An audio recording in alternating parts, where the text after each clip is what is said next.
So पनीरसाठी लागणारा मसाला आपण इथे बघणार आहोत, कारण आपण इथे कांदा लसूण यांचा वापर न करता ही पनीरची भाजी तयार करणार आहोत.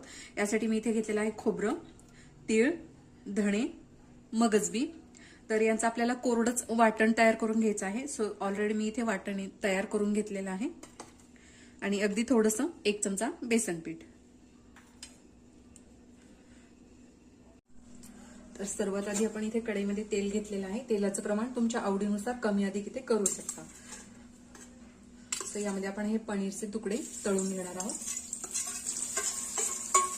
पनीरचे तुकडे तळून घ्यायचे नसतील तर तुम्ही तसेही ठेवू शकता. पण पनीर तळल्यानंतर त्याची चव जी आहे ती जास्त चांगली लागते. सो मी ते अगदी हलकंसं पनीर इथे तळून घेणार आहे. सो पनीर इथे